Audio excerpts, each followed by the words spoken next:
when she got pregnant with Jesus, then the marriage happens, isn't it? It was during that time. So you're saying she got pregnant and then she got married? No, yeah, she was initially that when the angel came to Joseph the carpenter. She was betrothed to Joseph. Betrothed to Joseph. Yeah, and yes. then she got married. Yeah. And then she got married. Yes. Yeah. So here, roughly, this marriage happens. So when she was at the age of 12. Am I right? Where? How do we get that from the Bible? You said I'll show you. Good question. Yeah, exactly. Where from the Bible? Because Show me. Yeah. I think, so you're saying it was 12? Yeah. And it may be, but what's your evidence for that? My evidence is generally the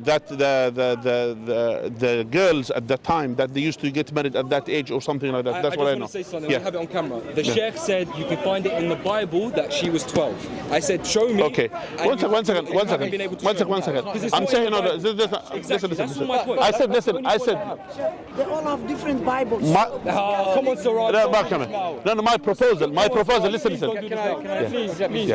Where? In the Bible, to save any more issues. Yeah. Listen. Right. Listen here. Bible. I don't have a Coptic Bible. Siraj, leave it. It's okay. King James Bible. Because it's not that you're wrong, but we can't prove that you're right. Yeah, that's fine. I accept. By the way, I accept. If I'm wrong, I accept. You may be wrong. It's not about right or wrong. I just said. I accept. Bible, show me. But I said. There we go. That's it. Yeah. Okay. What is it? So Here. what was the age of marriage? I don't know, because according to the Bible, it doesn't tell us. It doesn't, so but he made a statement, and I was like, okay, if you make that statement, please show me from the Bible. Okay. That's it. But we know from anthropology, from history, that the age of marriage was at or after puberty. I agree with that. I'm not disputing that. 100%. If Mary was 12 years old, which is possible. Yes, it is possible. Okay, my point was, he said it was from the Bible. Yep. No, That's all I want. No, That's it. That's okay. But I'm with the chef. Yeah, that's fine. Because they said that was here. He said this was the cultural thing, the context is between age 12 and 16. Yes, I agree with that. But the thing is, it could have been earlier. It could have been earlier. It could be. Yeah, it depends. It's not in the Bible. It could be earlier. Okay, that's fine. But carry on. Sorry.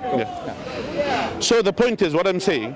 So when you are using again your own morality of now, and then you wanted to go back in the history to say no, the girl shouldn't be married at that time or at that age, we cannot use that standard, because every time and every time and every culture has different, and as well the nature of people as well is different. The nature of people in Egypt maybe is different than the nature of people in Europe, and so on and so forth. Two different situations, because there was no penetration with Mary. Remember, that's my difference. But according to you, but according to you, the penetration happened to Mary. According to you, later on after she gave birth to Jesus. Okay, that's after. We're talking with Jesus' birth compared to what the prophet did with Aisha. Yeah, but after she gave birth, she had this, which means within the age. Again, still within that age, if we wanted to consider that cultural aspect, still that's why you cannot use this. Okay, no, fair enough. Okay. At what age did God decree that people could get married in the Bible? At what age? There is actually no specific. Oh, really? Yeah. So they could be 12. I don't know. Well, I mean, unless I'm wrong, tell me the reference. No, I don't know. Right. I don't know. So it's not the case that God said in the Bible the age of consent for guys and girls should be at 16. Yeah. He didn't say that. Okay. So puberty. Puberty. So if you had what we would call two boys and girls, say they were 14 and 15, and got married and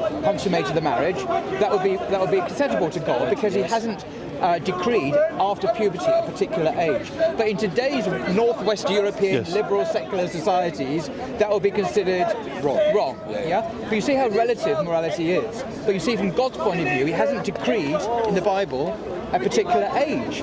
So do we follow our secular Western, or do we follow God? That's fair enough. Yeah. Do we do that? The issue, presumably the age of Aisha is behind this as well, to do with this. The same with the age of Aisha. The Prophet, upon him be peace, was married to her at a certain age, but he didn't have physical relations with her for several years after that. Why did he wait? He waited because she became a woman at that time, as it was understood, at puberty. Yeah. And then the marriage to an adult female, Aisha, was perfectly valid and legitimate.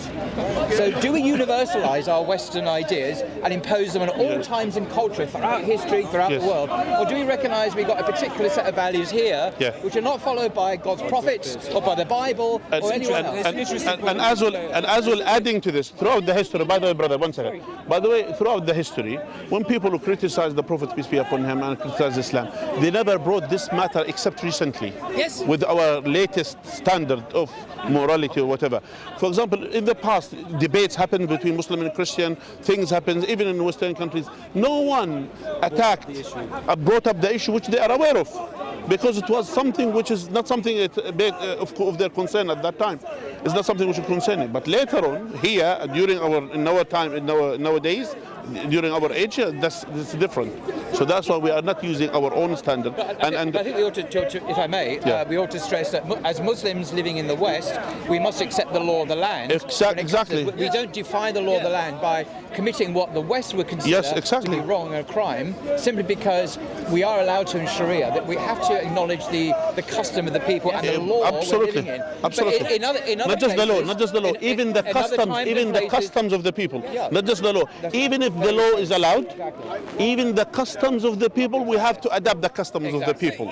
Meaning, even if the law allows us, even if the law in this country allow us, for example, allow our girls and boys to marry at the age of 16, and we know the custom of the people, they are not ready to get married, we will follow the custom. Because we want to reassure people, because some people think, because the Sharia in certain circumstances allows these things, therefore Muslims are going to break the law in the no, at all. It is in the Sharia, as you say, the custom is as a legal entity in itself. Yes, exactly, absolutely. So we must respect the law, but in other places, other times, we can behave differently. Exactly. And for example, by the way, brother, just also adding to this, which is the point that you mentioned, like for example, in the United States, there are some states allow girls to be married at the age of 13, in some states in the United States. I don't know that now, still the Muslims who live there, the custom of the people is not the norm for everyone to get married at that age. Still the custom of the Muslims as well, to wait for their daughters until they grow up, until they are mature enough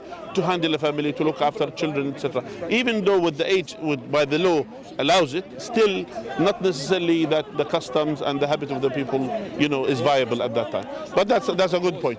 Now, the next point which we need to bring, since we talked about Islam, we said to you we want to talk about Christianity, about the Trinity, and that's the key thing which is on our discussion though. And there is Brother Paul, may Allah bless him, he is more advanced in terms of knowledge about the Bible more than me, so we'll talk about the Trinity. Now in Orthodox Christian, the Coptic Orthodox Christian, they have a concept. They said, I will say it in Arabic and then everything, لاهوته لا يفارق ناسوته طرفة عين, meaning the divinity of Jesus and the body of the flesh of Jesus, it doesn't depart from each other even in a blink of an eye. And that's a unique thing in the Orthodox Coptic. I've never heard that. Yeah, you could find it. No, I don't believe you guys. So they use this term, his divinity lahutu and nasutu, which is his flesh, it doesn't depart from each other even for a blink of an eye. Do you accept this? Do you want to check this? No, I believe you. I'm just saying I've never heard. Are you a Coptic Christian? I mean, I was baptized Coptic, but the Christian I call myself, I just follow Christ. There is no, I'm not Coptic, I'm not He's probably more evangelical now. He's no longer following. So you're not following Coptic? I don't follow Coptic, Protestant, I just follow the Bible, that's it. So evangelicals tend to follow, whether you know that or not, Augustine and the Latin I don't care about tradition, not the Coptic tradition. All right. That argument is not relevant to where he's at. So you don't believe in this? I've never heard. Because that's total nonsense. I've never heard this. Now here, so you believe Jesus, that his body and his soul departed from each other, yeah? You believe this? The body and the soul departed? When he died. At the crucifixion? Yeah. I mean, at the crucifixion. So the divinity and the soul. The soul and the body separate. Yeah, the divinity, the divineness and the soul and the body, they separate, yes. So here, when Jesus was created, or when he came here. Jesus wasn't created. Okay, so he came here. Do you understand the definition of committing suicide? Do you know what's the meaning of committing suicide? Yeah, killing yourself. Is it by your hand or by other people's hand? Suicide is you killing yourself. That's only with yourself. So someone is standing in front of a running train. Have you heard of death by cop? Some people provoke the police to shoot them. Yeah, for example. Or you stand in front of a running train. I mean, that's suicide, yes? Yeah, I mean, Which you means willingly stand in front of the train, right? Yeah, that's suicide. So, was Jesus aware that he was going to be coming to be killed on this earth? He knew. So he committed suicide. That's very, very deep. That's a strange way. I've never heard that question phrased like that before. So now we heard it. I mean, is that how you view it? You view that he came? I asked you the definition of suicide. Yeah, so and I are said you implying that Jesus came and committed suicide? Is that what you're... That's what I'm saying, yeah. Fair enough. I mean, that's your opinion, that's your opinion. I don't agree What do you with think that. about I don't it? agree with that. Why you don't agree with it? Because it's not suicide. I don't know, actually. Honestly, I've never, like I said, that question blew my mind. That's the first time I ever heard that. Jesus came and committed suicide. So what is it? If you stand as someone who goes to the police doing something and then waiting for the police to shoot him, that's suicide. Well, okay, you know what? That's an interesting question, because Jesus did say that no one takes his life away from him. He lays down his own life of his own accord. So, is that suicide then, or is it not? So I'm asking you. You are the Christian here. I'm saying we're having a debate, right? So you made a very interesting point. I say it's a suicide. I say this according to you is a suicide. Okay, so hear me out. Listen, you just made a claim, right? You made a statement. Is suicide a sin? It's not specified if it's a sin or not in the Bible. Please. What? Like I said, I'm not knowledgeable, so tell me, let's go. What do you think? Is suicide a sin in the Bible? I don't think it's explicitly stated, but it is, because God owns all life. Yes. You're not supposed to take it without authorization, so it will be seen as wrong. I'm not sure there's a specific commandment that says don't commit suicide. I see where you're going with it, but again, I'm trying to get you to. I love the way you're smiling. I actually love you. I actually love you, honestly. Anyway, so we are here to debate this. Adding to this, which we find it strange in the Bible, which is the history of the Gospels. Yeah. I don't know. Listen, I'm going to be honest. The history, the canons, the text variants, I still haven't studied that. So I'm going to be very, very honest. I can't. Then how you say you're Christian? You just blind follower of Christianity? No. Hear me out. I've just got into apologetics. I've just got into studying the divinity of Christ. I've just started to study the Trinity. If you ask me right now to defend the Trinity or explain it, I'm going to be honest, I can't. And I'll be lying if I sat here in front of my cameras and said, yeah, I can explain the Trinity. I'll be like a fool, right? I'm being intellectually honest, and I'm telling you, I've only just started to study. Okay. So I can only talk about what I know, right? All right. So you don't know about the history of the Bible at all? I know little bits about that history. And about the Gospels, for example, Gospel of John. Yes, what about it? It was written, some say 60, some say to 90 AD after Christ. So was it the truth? Usually seen as written towards the end of the first century. Yeah, the end of the first century, okay. Which is 90 AD. I wasn't lying. All right. So this is the whole Gospel or patches of it? No, that's just John. Gospel of John, the whole Gospel was written during that time, or patches of it? Well, scholars tend to think they went through various editions as different sources. That's an academic question. I'm not sure if we want to go into that here. It's not written by an eyewitness. It's funny, none of the Gospels are written by people who we can identify. I know it says the Gospel according to Matthew, Mark, Luke, and John. But if you read them, like Matthew, for example... John's in third person. It's in the third person. Yeah, I know. So if Matthew was actually writing it and he actually met Jesus, it actually says in one part that Matthew suddenly appears in the story. But you wouldn't know that this was the alleged author because he never says, hi, it's me, or I met Jesus, or we encountered this amazing miracle. So because it never claims to be by an eyewitness or by a named individual, scholars tend to think they're anonymous, and that goes for all of them. Even John doesn't mention John. So we don't know who wrote them, we don't know where they were written, by whom and when, or to whom. It's scholarly guesswork. I mean, I would say that Dr. Bart Ehrman and a few other scholars disagree with that statement, but everyone's entitled to... Actually, Bart Ehrman agrees with that statement, very much so. Bart Ehrman agrees on one thing, that the Gospels come from the first century. Yes, he agrees. Yes, he agrees. We don't know who wrote them. He goes they're anonymous. Yeah, I agree. We don't know who wrote them, but they are from the first century, the time of Jesus. Yes. Right? He says not the time of Jesus, after the time of Jesus. In their lifetimes. Not Jesus, the authors, because whoever saw them, whoever wrote them, is talking about something they have seen or something they have talked to an eyewitness. No, but they're not saying that. They're not saying that they have seen it. So where did they get the information? You agreed that they're third person. Yeah, they're third person. So it's not eyewitness. No, it's not. No, I'm saying they got it from eyewitnesses. That's what I'm saying. How do you know that? Well, where did they get the information from? I can answer that question. Yeah, go on, lovely. Right, That's what you teach me. That's the idea. That's the idea. Right. I can leave you the standard academic understanding. Yeah, of course. The arguments for it are something else. So the standard view is the earliest gospel written is Mark. Yeah. Oh, I thought it was Luke. Mark. Okay, so Mark's the earliest. Okay. For a whole bunch of interesting reasons. And then Matthew and Luke used Mark. They basically took Mark, edited him, and added, in Matthew and Luke's case, a nativity narrative, the birth of Jesus, and they added resurrection appearances, which are not in Mark. Okay. I know in your Bible it has them, but they were added in the 2nd century. Fair enough. Okay. And many modern Bibles actually have footnotes, and saying this was exactly. Yeah, I'm with so you on Matthew that. and Luke use Mark, but they did some interesting things. They didn't just copy Mark and add their bits. Matthew, for example, edited, changed, corrected Mark when he disagreed with him, and he did disagree with him on some really important matters. For example, who, Matthew? Matthew, yeah, Matthew disagrees with Mark, so he changes Mark. So, for example, in Mark chapter 7, there's a comment which Mark makes, whoever he is, that Jesus declared all foods clean. So you can eat what you like. You can eat pork, anything. This is what Mark understands Jesus to be teaching. But in Matthew's version, he deletes that verse. He omits it. He has he has the rest of the paragraph, but that verse he eliminates. And another example, in Luke's Gospel, when he copies Mark, he doesn't agree with what Mark says, because in a place in Mark chapter 10 verse 45, he has Jesus say about his own death that the Son of Man came to die and give his life as a ransom for many. Jesus' death is an atonement for sin, according to Mark. That's what he has Jesus say. Now Luke doesn't agree with that. Why? Because it has the same passage and he deletes that verse. You won't find it in Mark, in Luke, because for Luke, Jesus did not die as an atoning sacrifice. He died as a martyr. Fair enough. As a prophet of God who was basically captured by his enemies and who was martyred. So Luke corrects Mark in some ways because he doesn't agree with him. This means several things to me. That these guys didn't see Mark as the word of God. They didn't see him as always historically accurate. They sometimes saw him as teaching wrong things. So they corrected him on matters of Jewish law, on matters of the meaning of Jesus' death, and on other things. I could go on. I mean, I don't want to bore everyone, but I can go on and on about this. So this is basically, if you went to Oxford, Cambridge, Harvard, Yale, Sorbonne, University, but you would learn this stuff. I did it at university in here as well.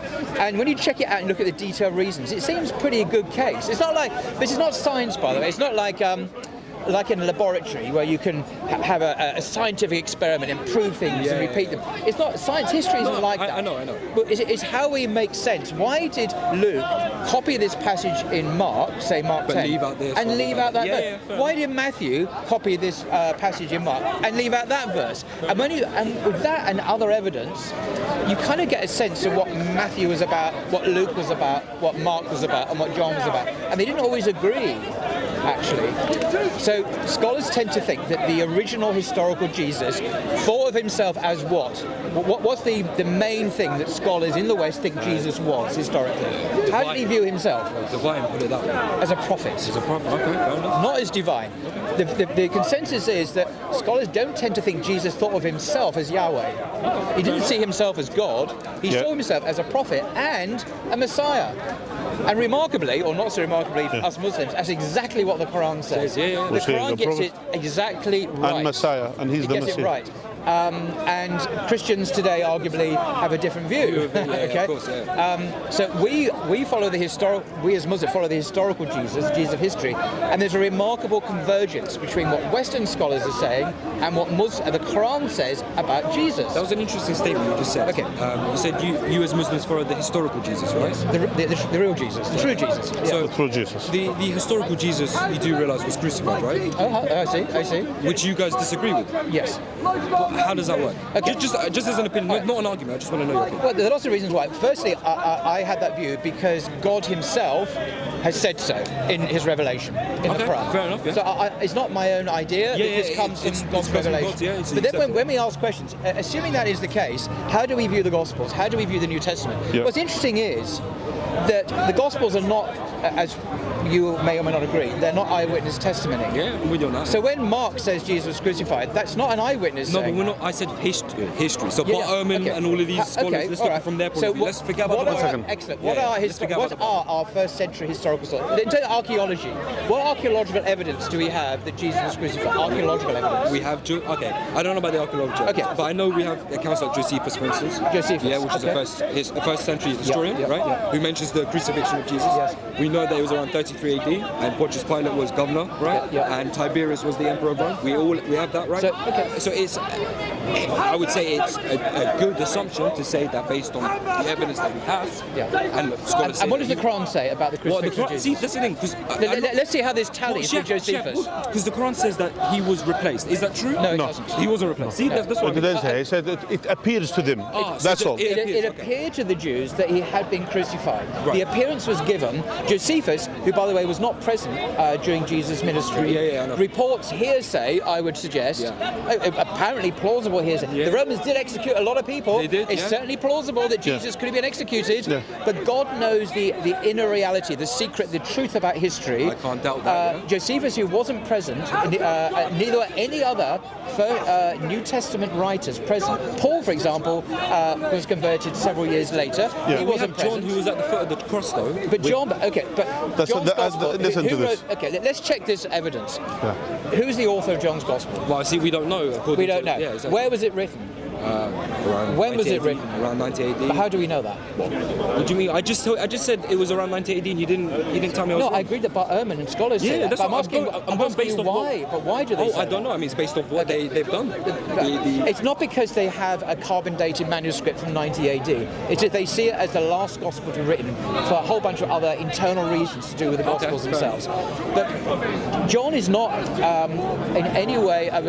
If you had you see, we have a hadith in Islam, reports of the Prophet, and we only accept those that are Sahih hadiths. Sahih. So if you had someone But you saying, do accept some da'if, nothing da'if In at all. terms of for our for law, doctrine, not for law not for law, not for doctrine. not for law and doctrine. So if someone came across a hadith attributed to the Prophet upon him be peace, we didn't know its transmission, we didn't know its isnad, we didn't know who heard it from the Prophet. Should we accept that as reliable in testimony? Not at all. I couldn't. In the same way, we don't know who wrote the Gospel of John, we don't know when it was written, we have no isnad, we have no chain of narrations, transmitters at all. We suddenly have this Gospel appearing at the end of the 1st century making claims, but we can't verify them at all. So it's dodgy, but also, as the Quran says, it appeared to them that he was crucified. So that's how the idea got around. Because what does that mean it appears? Because of that appearance, you now have Christianity. Allah didn't Christianity specify. Christianity is not the crucifixion of Jesus. Christianity is the resurrection. Is what we believe. What Christians The believe resurrection. That's is the that base of our faith. Jesus' death on the cross was an atoning sacrifice for sin, and on the 3rd day he rose from the dead. Yes. That his death is not the same as that. Because it's possible that Jesus was crucified. I mean, Islamically, lots of prophets died. It's not like. So, for example, John the Baptist. He was killed. He was beheaded. Zechariah, he was killed. So we have no issue. Someone to die. It's not the fact that he died we have a problem with. It's the fact that God says it didn't happen, as a matter of fact, although it appeared. No, but that's my Christianity is the significance you attribute to that as a sacrifice for sin. Atonement. That is Christianity. I Atonement. agree. Not the death. It's Not the the- atonement. the atonement. Yes, I agree. That's the problem. But my question That's is, the if you problem. said that Allah made it appear, right? So the Jews, his disciples, they all saw what they thought was Jesus on the cross. Not the disciple. We don't have eyewitness. No, okay, hear me out. If the disciples were there, who then claimed that he died, then claimed that he raised, and then and then went around preaching, right? They must have seen something, Can I right? answer this? Yeah. This is a good point, because even in your Gospel of Mark, if you read it, it says that at the point just before Jesus was crucified, all the disciples scarpered. They left. They were not present. And Mark says that there were women left who saw the crucifixion at a distance.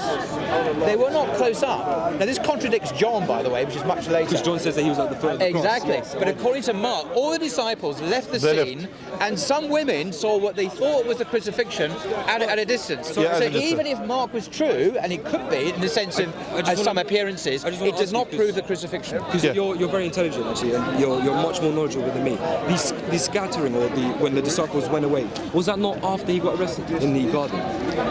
Because he got arrested, then they ran away, or are you saying this was as he was? I think it was. We need to check the chapter. Yeah, that's what I mean. Because but the point is that they weren't. But the point is they weren't present, and the Gospel makes that clear. But some women were, and they saw Jesus crucified at a distance. At a distance, which means they cannot see him clearly.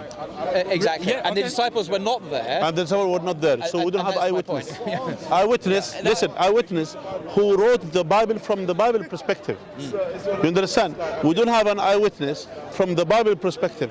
And of course, it is in the interest of the Romans, it is in the interest of the Jews at that time that they have killed Jesus. It is in their interest, because they said, this is the God of the Christian, this is the one which is he committed heresy according to the Jews. So that's why, and according to the Romans, that this is, they have get rid of that. That's what until now they will they will go someone, they say we throw him in the sea, and we didn't see nothing, but they say we accept the narrative to say we throw him in the sea, as if they show the success. So they on the other side, they showed the success of what they wanted to achieve, but we don't have from the people who are alliance of Jesus that they have witnessed this.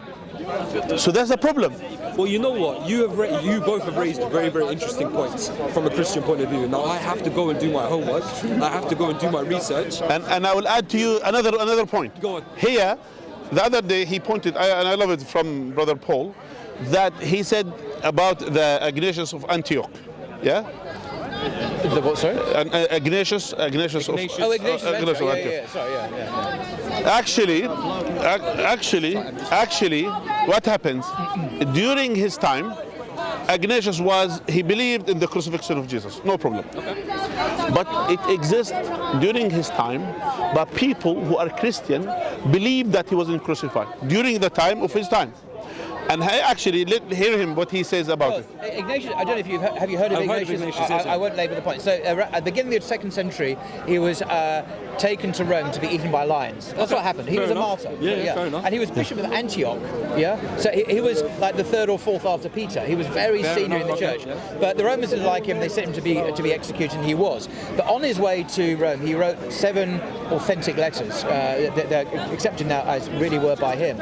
And one of them, interestingly, written to churches about the Christian faith, about how they shouldn't follow Judaism and all sorts of stuff. Yeah. And in one of them, he makes a very interesting comment about those who are tempted to follow Judaism. He said, don't follow that, follow Christianity. And that's the first time in recorded history, by the way, that the word Christianity has ever been used. So it's now a distinct religion from Judaism. And then he also criticizes those Christians who deny that Jesus was crucified. So he called them Christians. And this is the beginning of the 2nd century. Fair enough, I didn't even know. And he says, no, this is not right. You must believe he was crucified. So this testifies to the fact that there were Christians that believe that he wasn't crucified. Yeah, fair enough, okay. Which means there are people during his time who are Christian that he wasn't crucified. That he wasn't crucified. Fair enough, okay. So meaning Muslim, they were not the first ones I know. I'm not saying to bring this, to bring this. And actually, who was in favor of crucifixion of Jesus are the people who believe in the redemption of Jesus, basically that's the atonement that he is as atonement. The other thing as well, autonomy, sorry, and the other one who believes, which is his enemies, that they have killed him, they have killed the God of the Christian, the Jews, and they laugh, and they do this. So that's the idea. Us as Muslims, we are in balance. We say no. Allah has mentioned clearly in the Quran that he wasn't. Allah has saved him, and actually he deserved to be saved, because in the night before in the garden, he was crying, praying, asking God to save him. To save him. I remember, yeah. So since he asked God, so we believe God accepted his prayer. God accepted his prayer. Can I say there's another interesting confirmation of the Muslim view from the Old Testament? Actually, this argument's not often used. I'm not sure if it's been used before. Yeah. Really, it's this. There you go. You're welcome. That in the Jewish Bible, what Christians call the Old Testament, there is some talk of the Messiah to come, a son of David. So it'd be like a king, like King David. And he's always a human being. He's never a divine being, by the way. But never is this Messiah in the Jewish scriptures ever spoken of as someone who would be killed and die as a sacrifice for sin. What about the Psalms that says they pierced my hands and feet? Well, just come to it a second. So this is what I'm saying. The belief is in Judaism then and Judaism now that the Messiah, when he comes, of course the Messiah has already come, but the Jews reject him. Yes. But that's a different subject. The Messiah would be victorious over his enemies. He would not be horribly tortured and crucified to death. This is alien to Jewish belief now and in the Bible. Now, this is interesting. This is exactly what Muslims believe. Muslims agree with the Jewish Bible about the Messiah, although they don't agree that he's Jesus, but that he will be victorious glorious when he returns. When he returns. was not horribly tortured and crucified by his enemies. And this is the Islamic view as well. And he will be king. He will be a leader. And he will be a king. He'll be a king. Jesus is king, though. What? Jesus is king. He will come back as a king. Yeah, as a Yeah, he's leader. coming. No, he's king and he's coming back as king. But the Christian belief I know is... that's the Christian belief. I'm saying. The Christian belief is not supported by the Jewish Bible. Now, you're going to suggest some possible texts. Well, we can go through suggest them. Psalms 22. Psalm 22, which is what Jesus was quoting when he was on the cross. Well, Father, why? We don't believe it's in the cross, and we don't know these documents. well, yeah, I'm sorry, Eyewitnesses so much later. Yeah. But the point is, if you read Psalm 22, it says a Psalm of David.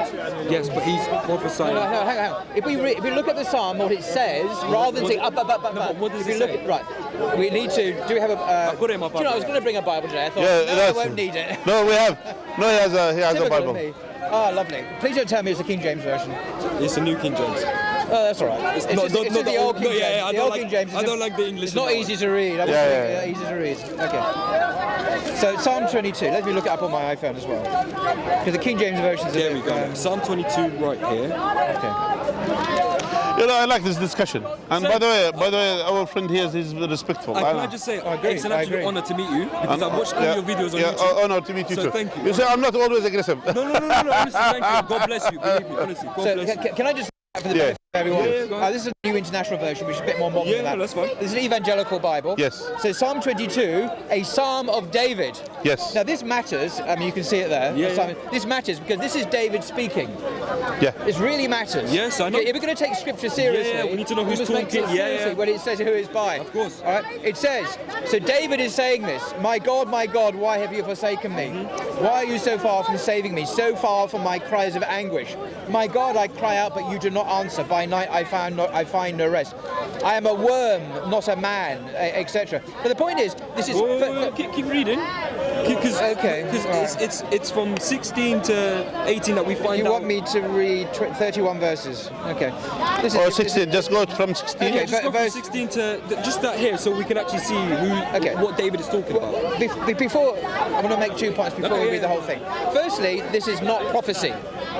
This is How not. do we know it's not prophecy? Because it's not saying it is prophecy. It has to say it's prophecy to be prophecy. We can't just say, I decided it's everywhere in prophecy. the Bible, everywhere in the Bible says this is prophecy and it prophesies, Well, right? this is David speaking When about it comes being to a prophecy, it bad. means something from God, which means No, I understand, but listen to what you just said. Listen. It has to say that it's a prophecy for it to be a prophecy. No, That's what you just said. No, it's not. Well, it is. It is not claiming to be prophecy, but also it doesn't read like prophecy. Okay, let's read it and let's Come see. closer. Let's see what he's talking Look I'm this trying part. to. So Yeah. David is saying that he feels abandoned by God. Yes. Okay, this is not a prophecy about the future. He's Yeah. not talking about the Messiah. He's not talking about a future event. He's not Yeah. talking about someone else. He's talking about his own experience. David's Yeah. experience. I love that. All right, Stick by that, yeah? Stick by this. Okay, so fine. David himself is 14, to 18. It's 14 to 18. And if you want, I could just read that for you. So the first thing is, when we understand who the author is, this is really important, we read it in context. Yes. Okay, so we will, as it says, a plea for deliverance from suffering and hostility by David. Yeah. It's nothing to do with Jesus. Okay, read it. So I will read it. My God, No, why no, have... 14 to 18. I'll read it all. Okay, read it all, yeah. Again, my God, remember David is speaking Yeah, this, yeah. not anyone else, Yes, not David a is future speaking, prophecy. yes. My God, why have you forsaken me? Why are you so far from helping me from the words of my groaning? Oh my God, I cry by day, but you do not answer, by night, but find no rest. Yet you are holy, enthroned on the praises of Israel. In you our ancestors trusted. They trusted and delivered them, and you delivered them. To you, Yeah. oh, I'm so sorry. No worries. To you they cried and were saved. You okay? No worries. In you they trusted and were not put to shame. But I am a worm and not a man, scorned by others and despised by the people. All who see me mock me, they sneer at me, they shake their heads. Poor David, David. Commit your cause to the Lord, let him deliver, let him rescue the one he delights. This is inverted commas, this is the crowd saying this to David. Yet, and now back to David, yet it was you who took me from the womb. You kept me safe from my mother's breast. On you I was cast from my birth. And since my mother bore me, you have been my God. So David, has a God. Yes. Not your belief about Jesus, obviously. Okay. Do not be far from me, for trouble is near and there is no one to help. prophet of Islam. Get that out of your head. Okay, it's just a shouting. Many bulls encircle me. Strong bulls at Beshan surround me. They open wide their mouths at me like a ravening and roaring lion.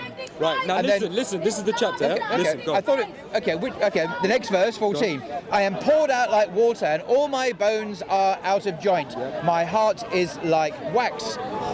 It is melted within my breast. My mouth is dried up like a potsherd, and my tongue sticks to my jaws. Yep. You lay me in the dust of death. Yep, keep going. Okay, I'm just saying, I don't need to be encouraged. I'm just keep going. Just 'cause be we're- quiet, be quiet.